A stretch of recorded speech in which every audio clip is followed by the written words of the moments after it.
In 1755, quarryman Methuselah Jones lifted a sod of turf here at the head of the Vale of Ffestiniog and launched an industry.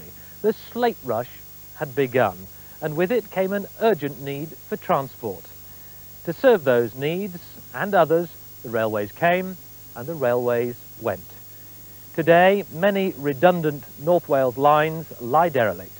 But for a handful, a new life serving modern industry has saved them from a permanent grave. From Porthmadog to Blaenau to Bala and Llangollen, we follow the tracks of dereliction and rebirth. This then is the story of the new railway pioneers.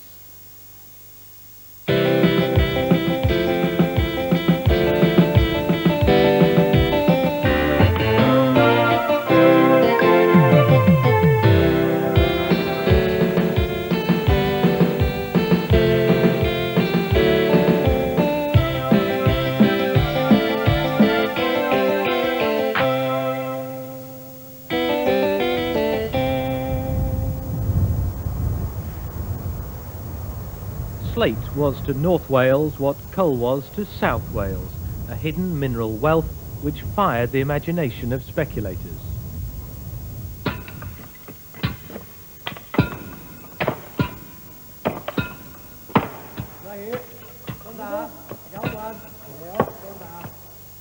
Blasted and hacked out of quarries and caverns, the slate was split, cut to size and lowered down inclines onto short tramways, the first of which was installed in 1825.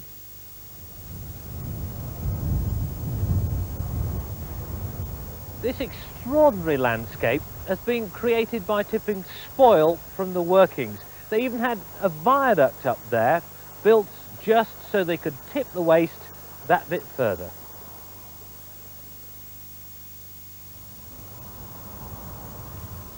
In the early days, pack horses and carts carried the dressed slate to the River Dwyrid, but the development of Porthmadog enabled slate to be loaded directly onto sea-going ships, bypassing the river wharves.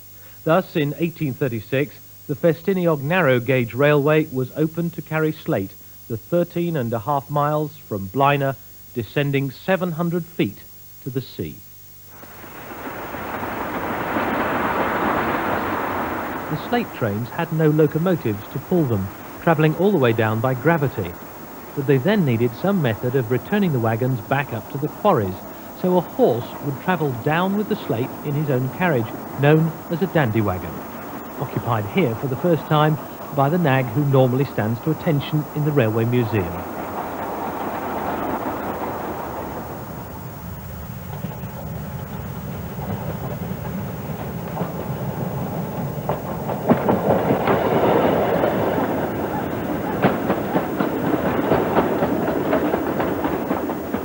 For our stunt horse, the speed was too much, although the old railman found just the opposite.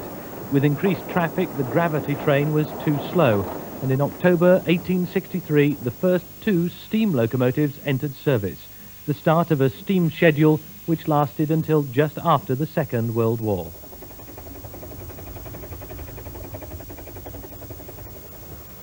The arrival of the railway helped the quarries immensely, but the opposite also applied. As the importance of slate diminished and the quarries found road transport more versatile, the railway slowly died, closing completely in August 1946. 9 years later, the enthusiasts running tourist trains took over.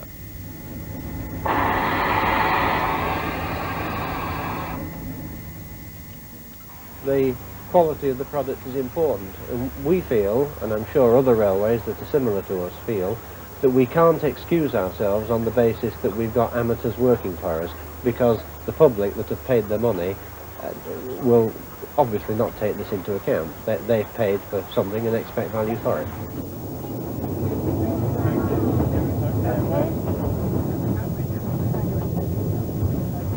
They told me the best way to cure a cold in Wales is to put a little something in your coffee and look at a beautiful woman. There you are. And you've got both in Wales.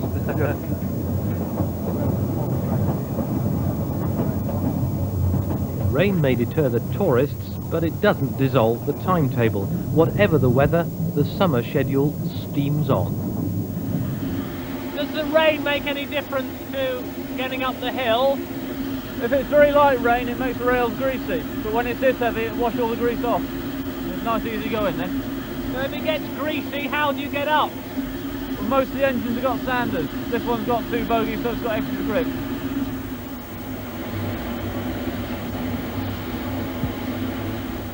Oh, on the way up, you've got to work the fuel and the atomizer, as well as what's the water pressure.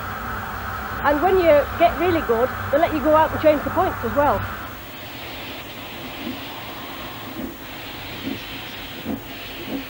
The kids come and stand open mouthed when they look at these, you know. We're saving history, and it's moving history, not stuck in some museum somewhere. So, of course, it always benefits the local people too. What are you thinking as you're riding on that footplate? Mostly, have we got enough steam and have we got enough water? And a million other questions like, do we possess the token? Is the driver going to stop? No, there's loads of things. It just empties you out at the end of the day. That's why it's so great. You just feel completely finished out, you know. Sorry, can I I'm just checking the pressure.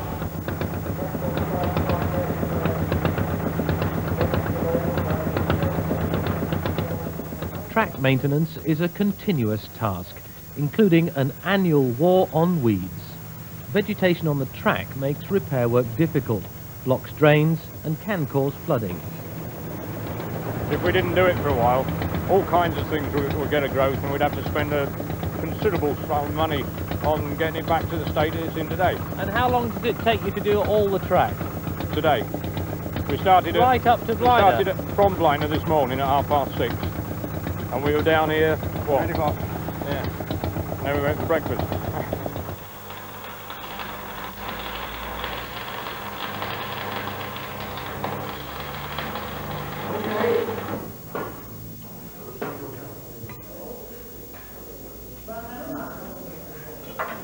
Then there's the engineering effort to ensure the safety of 200,000 passengers. In their Boston Lodge workshops at the end of the Cobb, looking out to sea, the engineers erect, not build mine, but erect locomotives from scratch.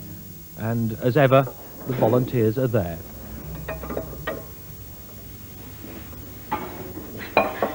I think everyone goes away feeling that they've actually done something. You come here every month? Yeah. So if it snows a bit, it's a bit hard to get over the hills. Does nobody miss you at home? No. I think they're quite relieved to get rid of me, really.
Just as Slate begat the Ffestiniog narrow gauge, in the railway mania of the mid-19th century, a slice of the Slate action attracted 2 more railways to Blina, albeit standard gauge, and nearly 50 years after the Ffestiniog clipped its first tickets.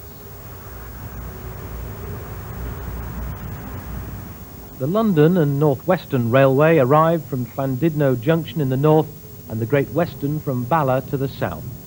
At one time in Blina there were 3 separate stations owned by 3 separate companies.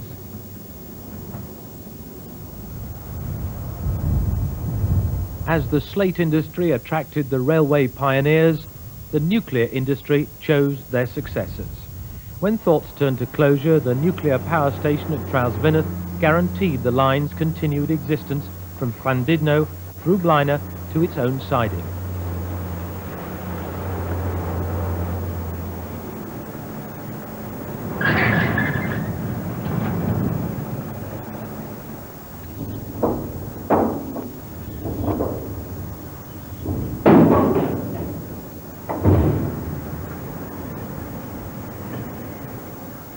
While nuclear electric justified the line north, nothing could save the great western route to Bala and beyond.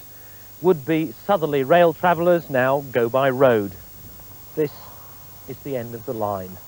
And more than 30 years after locomotives last pressed the sleepers, nature is getting her own back. What remains is a decaying industrial relic linking fields, hills and valleys, punctuated by stations where no one waits. This is Trawsfynnydd, intact platforms and grassed track bed like an algae-covered swimming pool with the water out.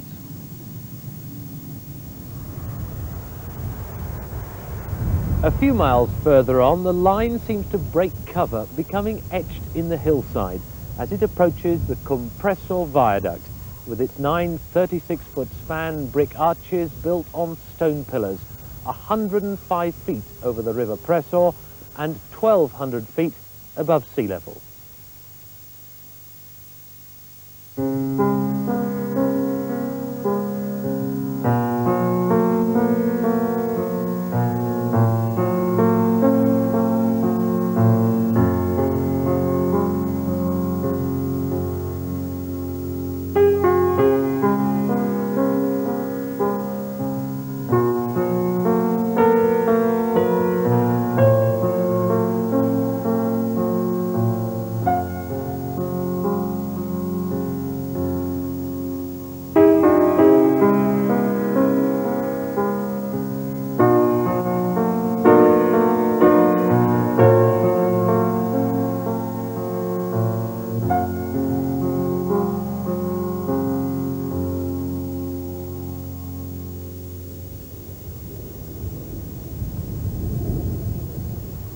What finally cut the line in January 1961 was the decision to create the Llangollen Reservoir to satisfy Liverpool's thirst.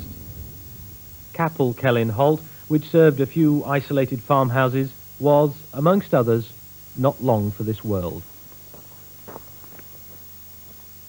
This is that halt. The line's traffic, slate and otherwise, simply didn't warrant diverting the route. So the corrugated iron, which once sheltered waiting passengers, now serves as a kennel for the farmers' sheepdogs, and the track bed, optimistically passing through the cutting, just disappears into the lake.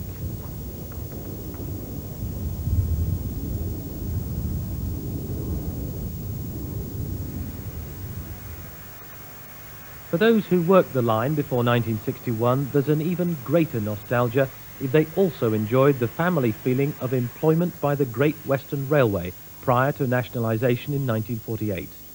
Former guard James Roberts started with GWR in 1930 and rode the last train ever to travel the Bala Ffestiniog line. His home is a few miles from the reservoir which killed the route, and next door but one to Ffestiniog station. This is the what? Signal box? Yes, the Ffestiniog signal box, which of course the signal box was very essential in when they had especially the single lines. Yeah. They controlled the movements of the staff. So that's the token which had to be Yes. handed over so you could be on the line. That's right. So if you didn't have that staff token, you couldn't get on the line. No, you couldn't go into the next section. I've got you. That's the protection of the single line working. Walking along this platform now, does it bring back happy memories or? Oh yes, yes, why not? We knew all the people, the farmers and the people that lived nearby, here and, well, all the way really to Ffestiniog. And you used to know them all, and it was as a matter of fact, that's the thing that mattered most when the line finished. You missed the family. We used to run this place like a family affair, and that's why you had such an interest in your work.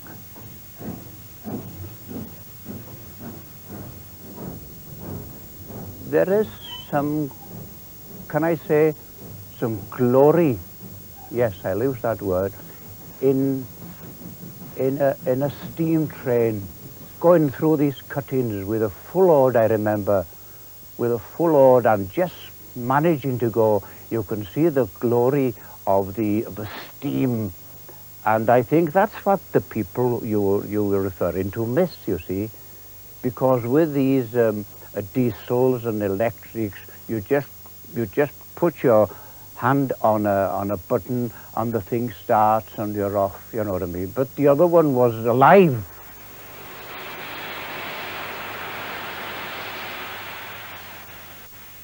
Two stops down from Ffestiniog, here at Bala Junction, the line joined the Rhuaben to Barmouth route.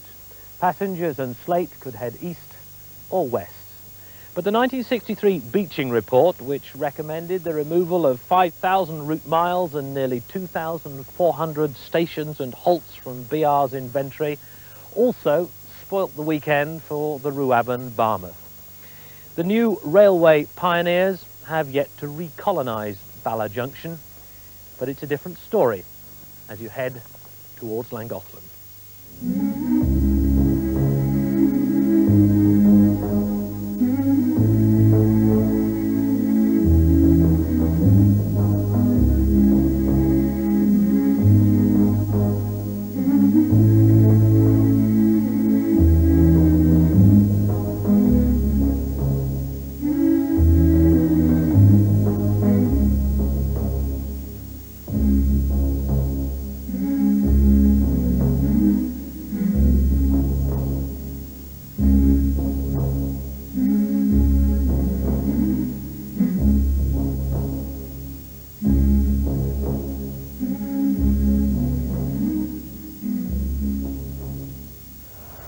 Bit more, skitty bit, whoa. Fraction, quarter inch. It's the track laying season in the Dee Valley. Hey! Come on!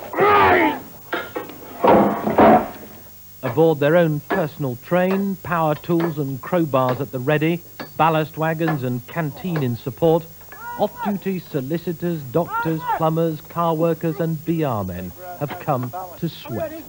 Intensive work. Extremely. It is hard work, yes. Yeah, but it's good fun. But it's also very gratifying. Because if you've been drafting all day and you look back and the track's just nicely heading off round the curve, you know you've put it together.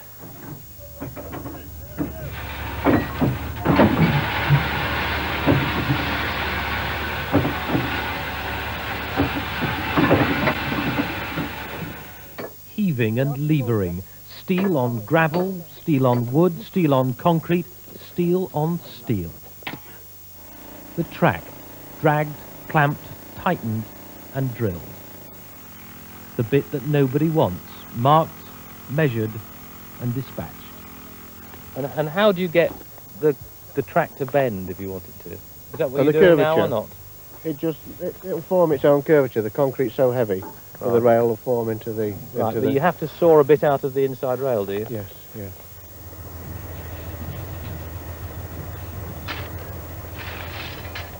I think some class it a steam enthusiast disease. Once it's bitten, you just don't get away. And there are plenty at Llangollen who don't want to get away. To them, it's incomprehensible that the line was ripped up in the first place. If certain economies had been made, the line could have been made to pay for itself, like the introduction now of these modern diesel rail cars and a reduction in signalling and staff. It most certainly would have paid for itself, and in the summer it would have been a boom to Llangollen, Corwin, Bala, Dolgelly, right through. To undo what some consider to be that official vandalism, the Society will spend £192,000 this year on stations, signalling and track. And when the first loco steams the 10 miles into Corwin in 1995, volunteer driver Ernie Jones will be there. Let's go back. Little boy, Chester Station, 1940, somewhere on about there anyway. Put on a footplate of a black 5, and I remember the fireman saying to me then, "What do you want to be when you grow up?" And I said, "An engine driver." I made it, at long last. the others have made it too, living out their dreams in Thomas the Tank Engine land, playing with the ultimate train set. Raywin Osborne does the cooking no more. So what do you do now you're a signalman? I work in the signal boxes, ensure that the line's clear for the safety of the passage of the train, going on to the next signal section, and hand over tokens to the engine driver. Oh, you better do that then, wouldn't you? There you go. So what would you say to other women who wanted to do what you're doing now? Give it a go, it's great fun.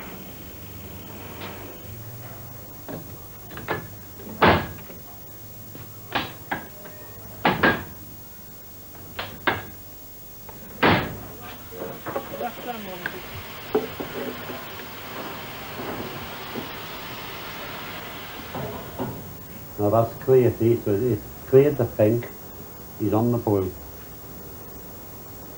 And when he comes off the blue, he's come through the points then. And that will go to clear, and we will see him coming then. Yeah, he's coming now.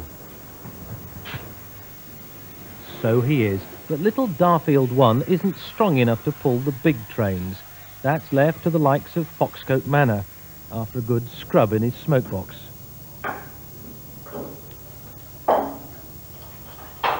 It's a living being. I mean, even the boiler. I mean, most people probably think of a boiler as being, you know, an absolutely solid, rigid thing. But when you get to know it, it's more like a balloon.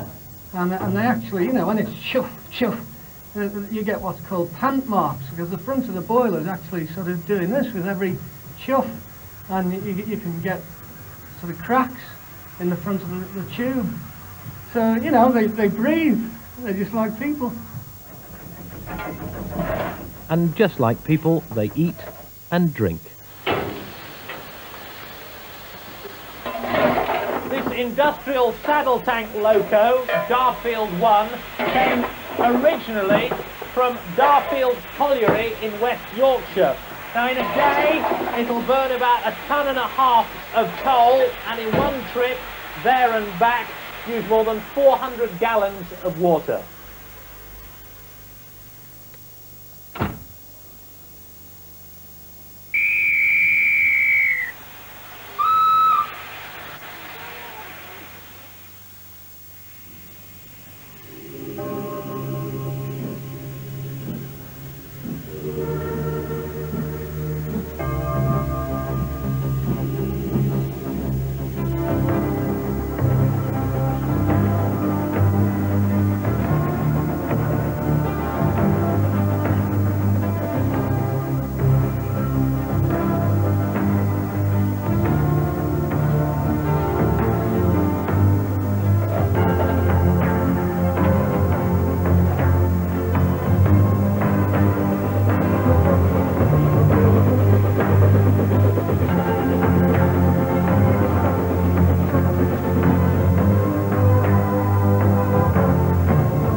For the abandoned railways of North Wales, it's never been truer to say you don't know what you've got until it's gone.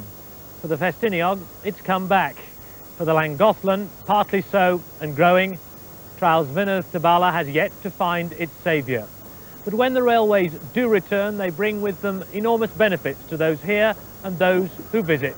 And for that, we must thank heartily the new railway pioneers.